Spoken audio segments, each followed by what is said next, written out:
This week on your Newsroom, I'm Chloe Peacock.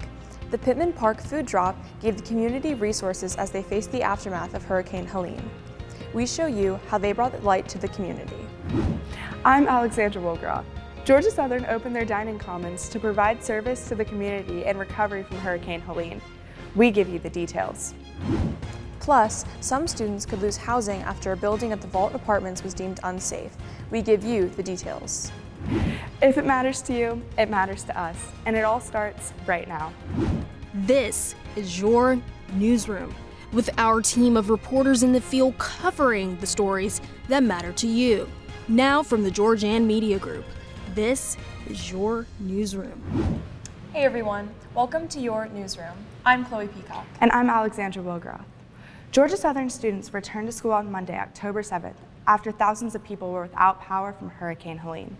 With wind speeds reaching up to 70 miles per hour, Helene was categorized as a Category 3 hurricane. The storm hit Statesboro on September 27th, and Georgia Southern took necessary precautions, closing down school and school-wide activities on Thursday, September 26th through October 6th, with classes starting up again on October 7th to maintain the safety and well-being of students and faculty. Local authorities activated emergency response programs and made the Statesboro High School gymnasium a designated emergency shelter for those who may need it. Supplies such as water and food were made available, and volunteers from the community were working to make sure everyone was prepared. Due to the storm, institutions and residencies all over Statesboro lost power. According to Bullitt County, over 18,000 individuals were without power, and in Chatham County, over 60,000 individuals were without power. The storm caused infrastructural damage around Statesboro, such as traffic lights going down and many trees and debris falling as well.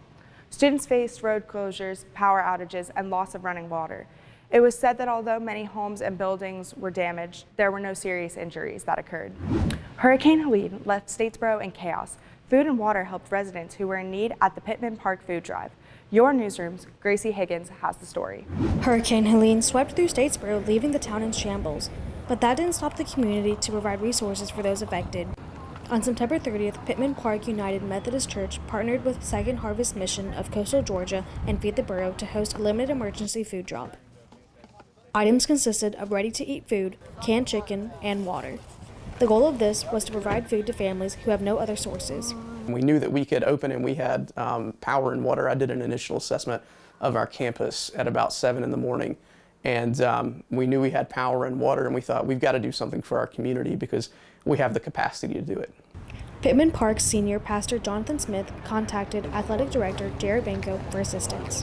When I realized that our volunteers were getting tired, it was easy for me to make the call to Jared to say, hey, could you give us some help? And he said, I'm not in town, but I'll get on the phone. And within 10, 15 minutes, he had a whole host of athletic teams lined up to come serve here at Pittman Park. Georgia Southern athletes and volunteers around the community helped guide cars to receive cases of water, pallets of food, and refillable water coolers. Pittman Park also provided showers from 1 p.m. to 7 p.m. and hot meals at 5 p.m. for those in need. We actually enjoy doing type stuff like this. It makes us feel good that we're able to come out and help and give back to the community. It's been hot. Yeah. It's been hot. That's about it, though. But you can't really complain about the heat because you're doing such a good thing. Like the rest of Statesboro, Pittman Park is hoping the community can turn back to normal after Helene. This is Gracie Higgins reporting in Statesboro for your Newsroom. Thanks, Gracie. After Hurricane Helene swept through Bullitt County, many were left without power, food, and air conditioning. The Georgia Southern Dining Commons gave their support to families in the area. Your Newsroom's Trinity Jackson has the story. After Hurricane Helene, many Statesboro residents were left without electricity. Some even had no running water.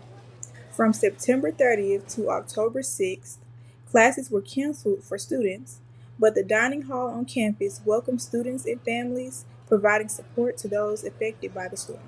A lot of grocery stores are pretty much empty. Gas is doing bad, so this was a good way to bring people together, kind of give a little community essence. The busiest time for the dining hall was 4 p.m. to 6 p.m.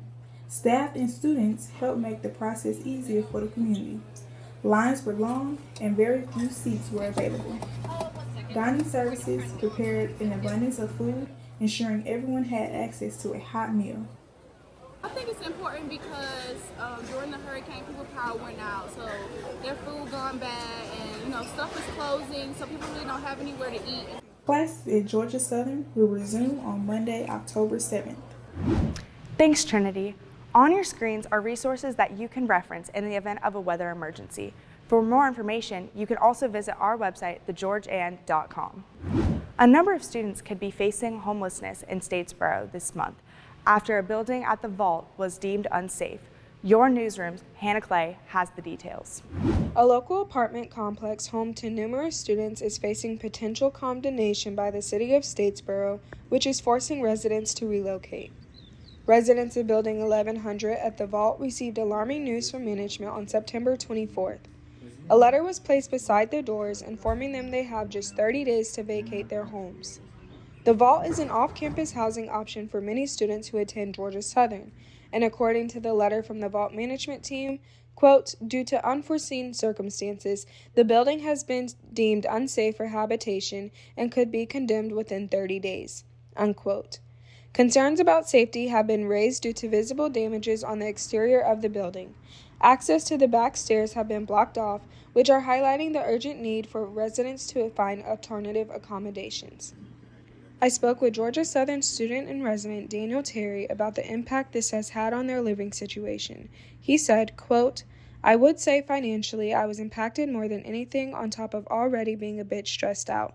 I could say we received what was from other apartments reaching out and posting a flyer on our doors that advertised their rates in units which were similar in price to the Vault, but outside of that, there hasn't been any direct help from the Vault that I'm aware of. Unquote. Residents of Building 1100 must complete their moves by October 19th. They have been offered limited options to transfer to other units or terminate their leases free of charge. Georgia Southern University Housing has resources available for students impacted by this dislocation. Reporting from Statesboro, I'm Hannah Clay with your Newsroom. Thanks, Hannah. Before we go, here's some events around Statesboro this week that you don't want to miss. On Monday, you can kick off the homecoming week at the homecoming parade. On Tuesday, you can head to the Doo-Dah Dance and Step Show to show off your moves. Lastly, next Saturday, you can enjoy food, music, and games at the Alumni Homecoming Tailgate. Thank you for joining us this week for your latest updates. We encourage you to connect with us on social media at your_newsroom. For now, for Chloe and for all of us at Your Newsroom, I'm Alexandra Wilgroth, and we'll see you next week.